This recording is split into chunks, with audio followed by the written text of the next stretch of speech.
You'll be fine going to the hospital alone, right? I swear I'll send you straight to hell. My name is Lisa, and I'm currently 9 months pregnant. It's my first time giving birth, so while I'm filled with anxiety, I feel truly blessed about welcoming a new member into our family. My husband, David, is a white-collar worker and has weekends off. However, he doesn't offer much support around the house or help with shopping. This is because he usually goes back to his parents' home on weekends. David has a deep bond with his in-laws, and since their home is nearby, he spends almost every weekend there without any specific reason. Since becoming pregnant, I've been cautious about lifting heavy objects. For instance, when buying heavy items like rice, understanding friends often help out.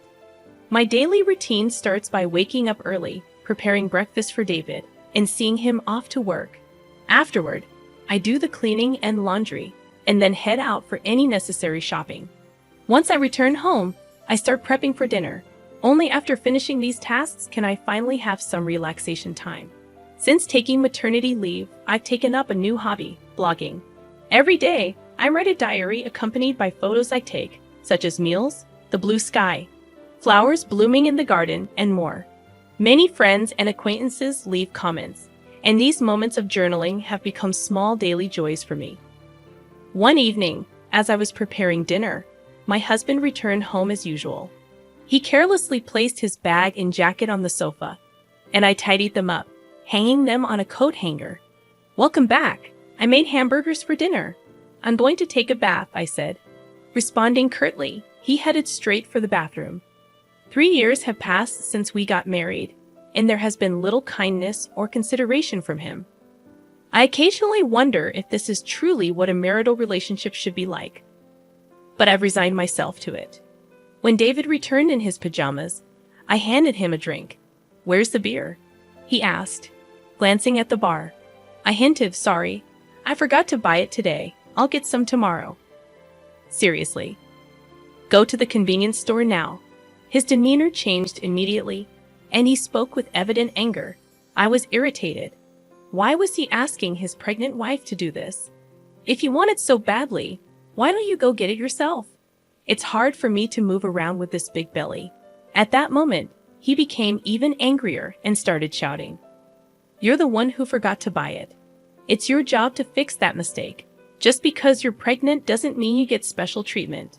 My mother always said it's important to keep moving for the sake of health.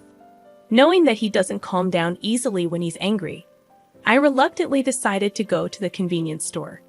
Once I arrived, I bumped into Sarah, a neighbor.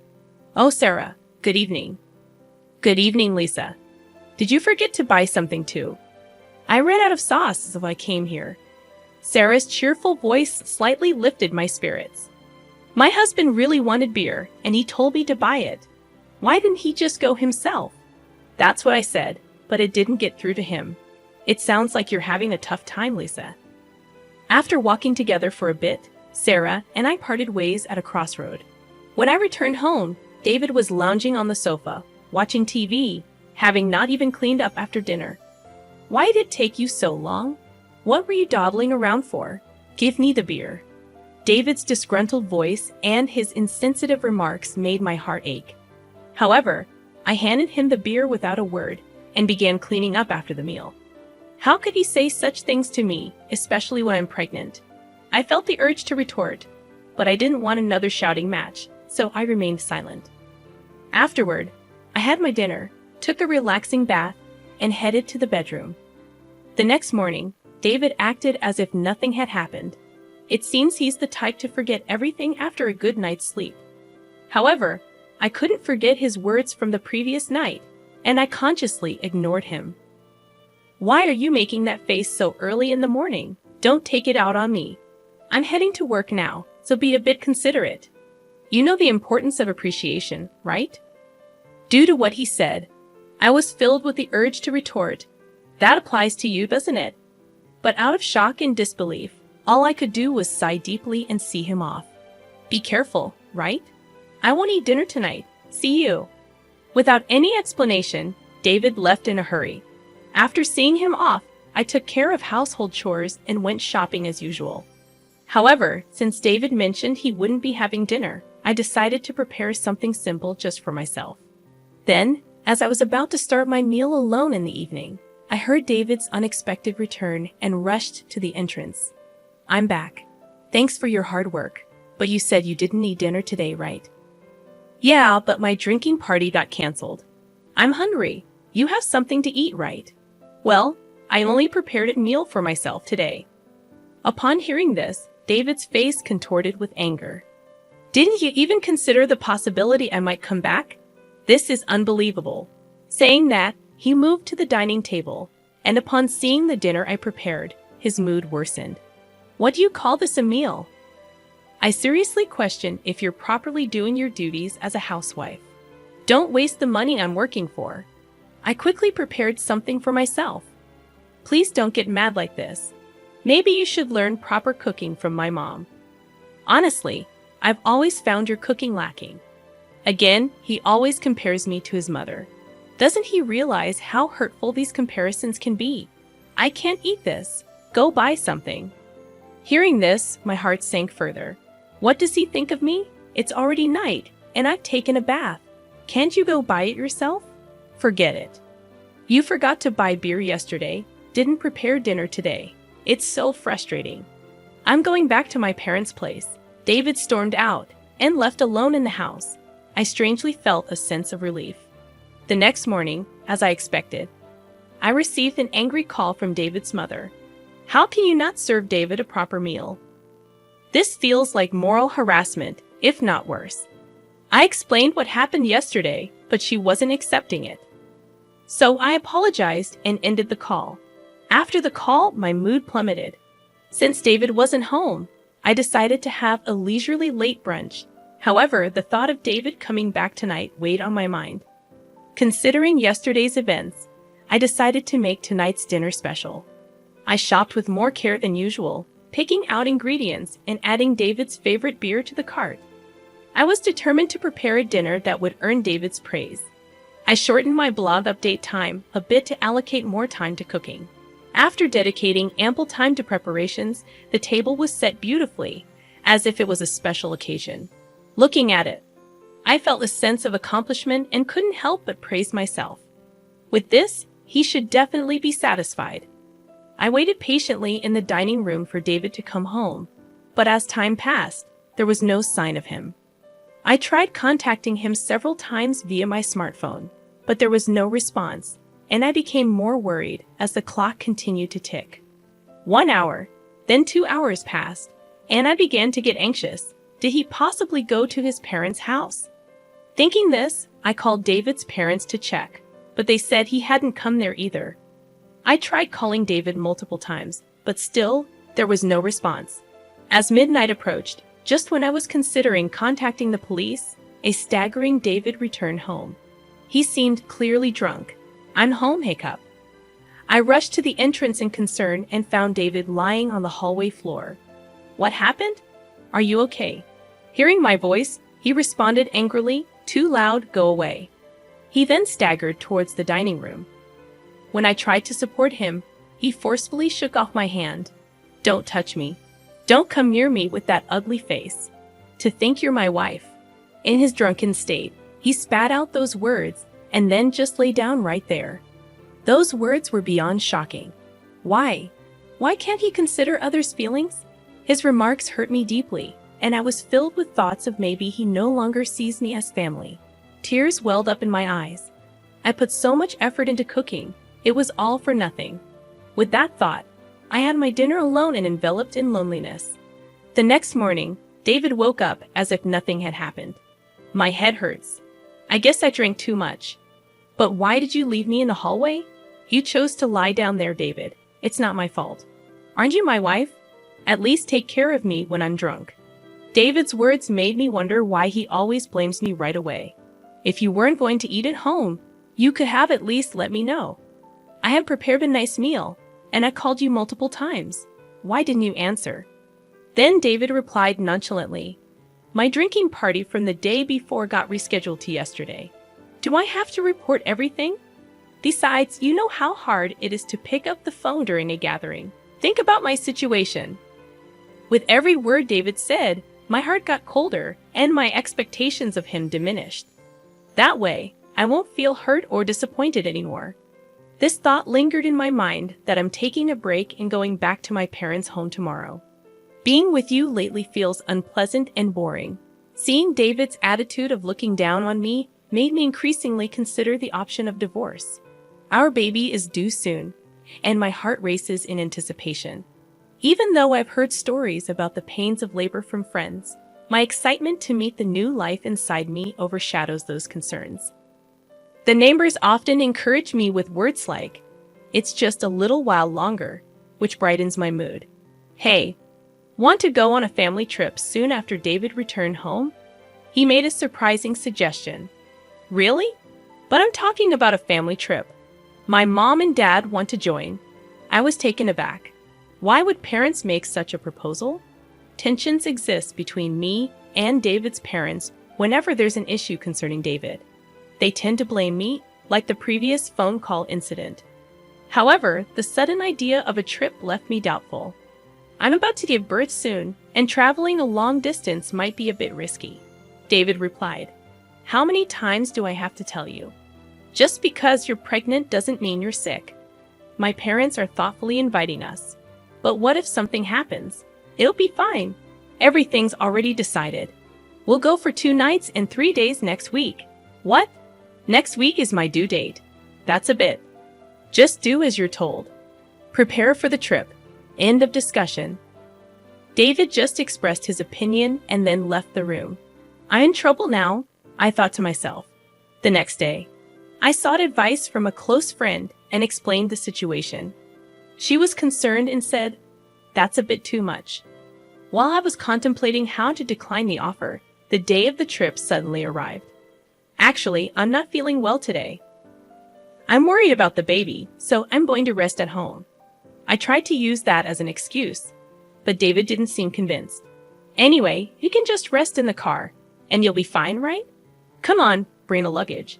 We're heading to my parents' house, so hurry up." As we headed to the car, I was worried and asked, "Is this really okay?" After loading our luggage into the car and sitting in the passenger seat, I felt warmth at my feet. Looking down, I noticed water spreading around them. "Oh my water broke." I immediately informed David. "David, I think my water just broke. Please take me to the hospital quickly." Taken aback by the situation, David exclaimed, "Are you serious?" "Yes, I'm serious. We need to go to the hospital now. The baby might be coming." While trying to clean up the water with a towel in the car, David suddenly opened the passenger door. "David, what are you doing? We need to go to the hospital." "Get out, you're going to make a mess in the car." I was in complete shock. "What are you saying?" I said, "Get out. I need to clean the car." Then David forcefully pulled me out of the car. In this unbelievable situation, David said, "I can't believe this. We were supposed to be on a family trip. Just go to the hospital by yourself." I was too shocked to say anything as I called out to David, "Wait, how can you leave me here like this?" He drove away, leaving me behind. Feeling overwhelmed, I quickly dialed for an ambulance. When someone approached, asking, "Lisa, are you okay?" It was Sarah, looking concerned. Sarah immediately recognized my predicament and arranged for a special taxi, comforting me throughout. Grateful for her kindness, tears streamed down my face. Soon after, I safely arrived at the hospital, thanks to Sarah's help. On the way, she held my hand and cheered me up, staying by my side until I was taken to my room. While being transferred, I made a silent vow. I will make him pay for this. Even as labor pains grew, Sarah kept holding my hand. Furthermore, she contacted my parents, who soon arrived at the hospital and looked deeply concerned. Sarah whispered to them, "There's something I want to discuss." The 3 then left the room. As the labor pains intensified, my smartphone vibrated from a corner of the room. "Who is it?" I asked, and my parents responded with David's name. They looked displeased, but I took the call anyway. As soon as I answered, I heard a panicky David, "Help me." However, I was in no state or mood to converse with him and promptly ended the call. Despite my parents turning off my phone, David continued to send messages. As labor intensified, I was finally moved to the delivery room. After enduring the pain for some time, I finally heard my baby's cries. Exhausted, I saw my parents and Sarah standing before me with warm smiles. Relieved, I closed my eyes and rested. When I woke up after a few hours of sleep, I found myself lying in the hospital bed. Rubbing my eyes, I noticed my parents sitting next to me, their faces filled with concern. "Are you okay?" My mother asked gently, still feeling the weight of exhaustion. I couldn't muster the energy to sit up, while my father looked teary-eyed.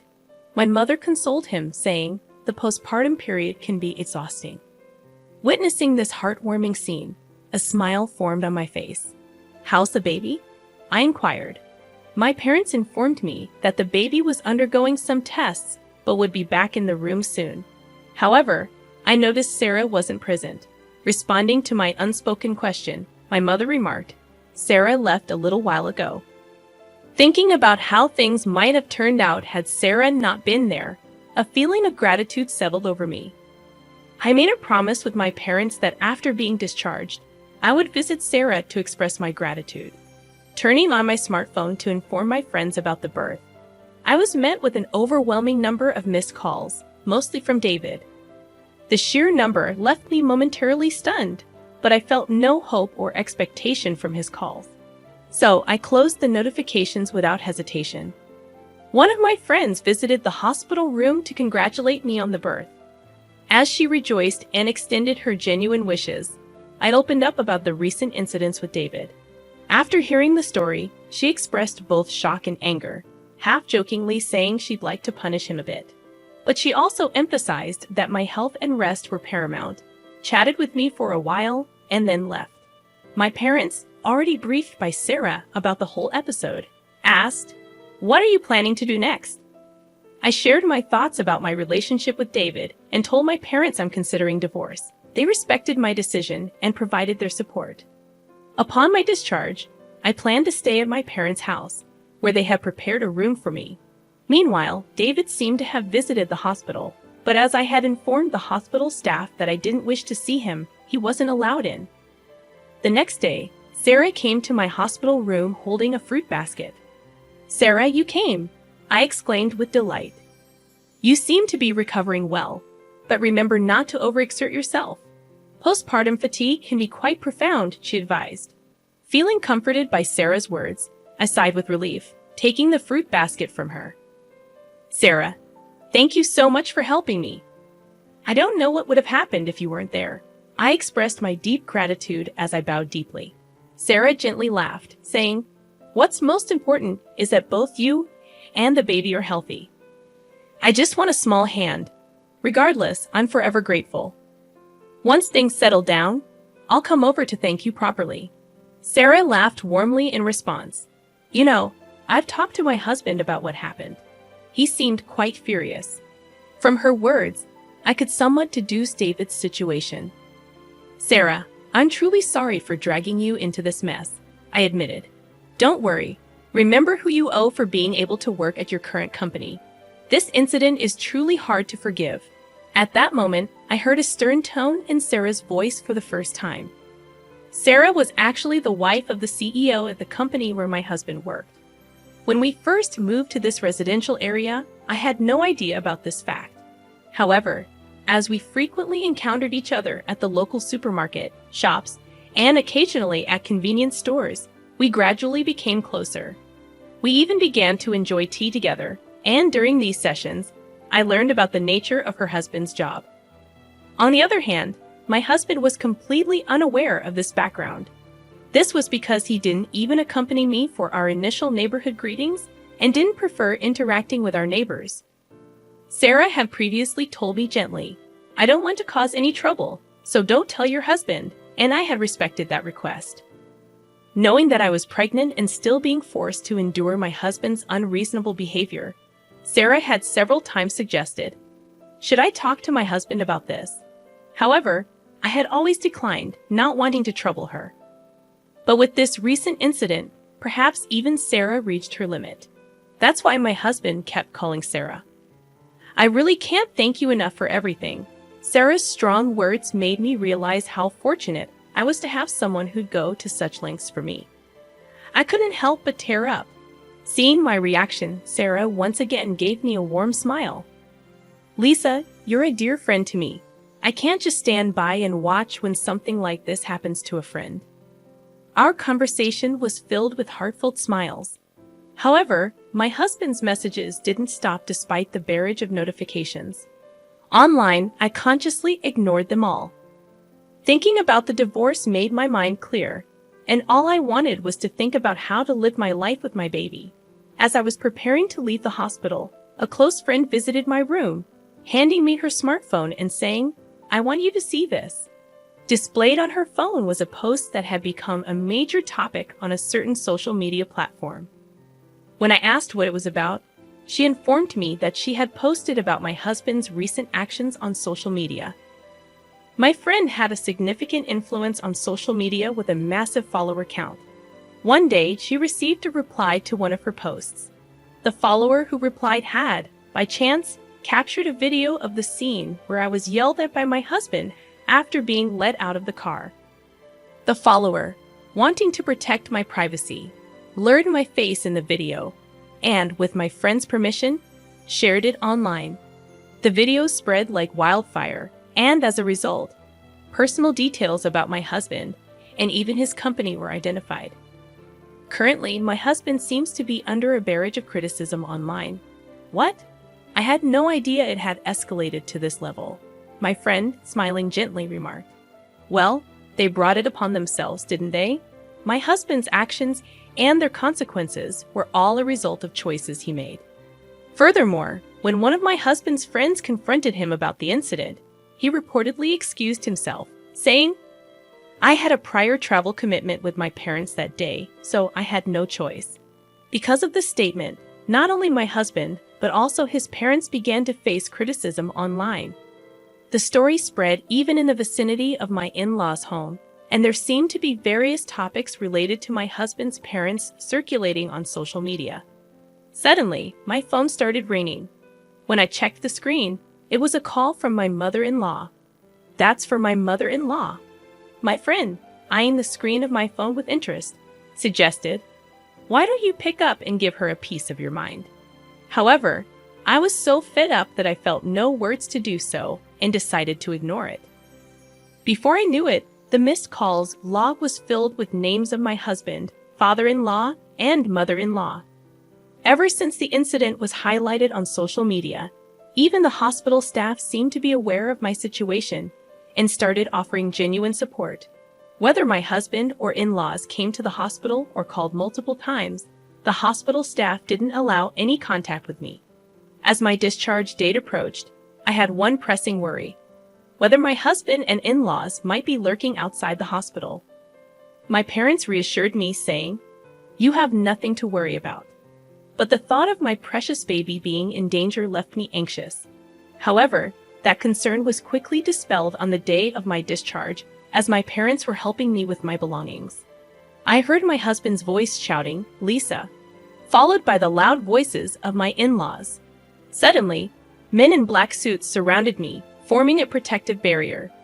As I tried to understand what was happening, one of the men approached me, gently opening the car door and said, "Don't worry, we're here on Sir's request to protect you." It seemed my parents were already aware of this, as my mom said, smiling, "Didn't I tell you there's nothing to worry about?" Believing her words, I felt relieved and smoothly got into the car. All the while, my husband and in-laws, overwhelmed by the presence of the bodyguards, couldn't come any closer. I can't find the words to express how grateful I am for Sarah supporting me like this. The only thing occupying my mind was how to reciprocate Sarah's kindness. My parents felt the same, saying in unison, "We have to find a way to show our gratitude to Sarah." Although my new life began smoothly and pleasant days continued, the contacts from my husband and in-laws never ceased. I mailed them the divorce papers, but there wasn't even a hint of acceptance. One day, my in-laws called our home. It seems my father answered, and they addressed him with the attitude of, "She became a part of our family, so no matter how she's treated, she shouldn't complain." When my father angrily retorted to their statement, it seems they were taken aback and quickly hung up. While discussing how to handle this with my parents, I decided that seeking professional assistance was the best course of action and resolved to consult a lawyer.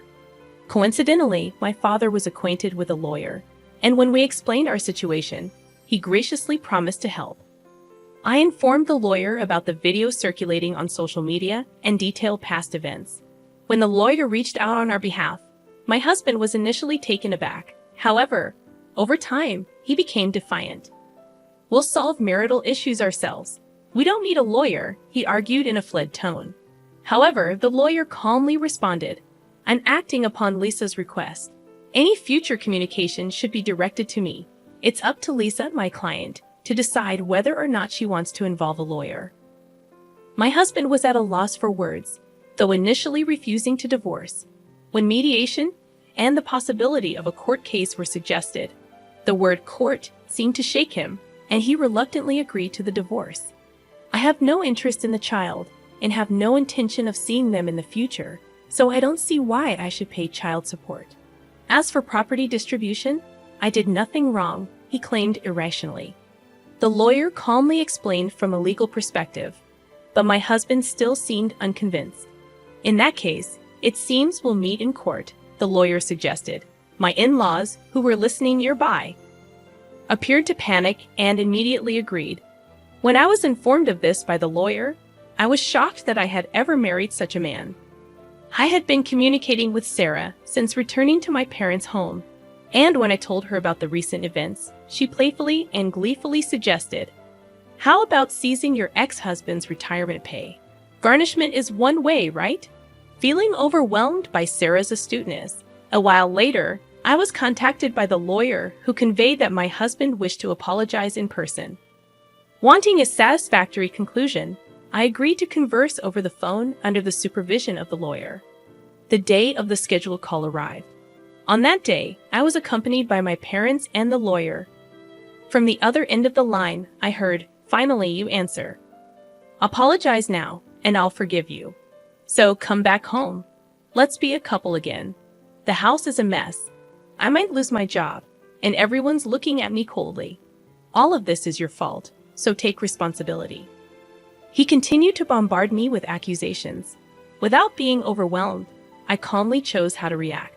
When he said, "See, you can't even reply properly, truly a woman with no redeeming qualities," I finally responded, "Just so you know, this conversation is being recorded.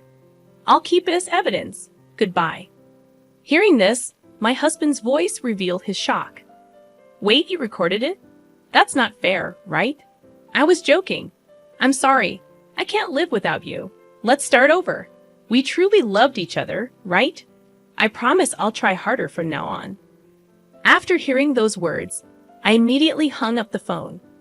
With the recorded data in hand, I handed it to the lawyer and asked, "Can you utilize this audio as evidence?"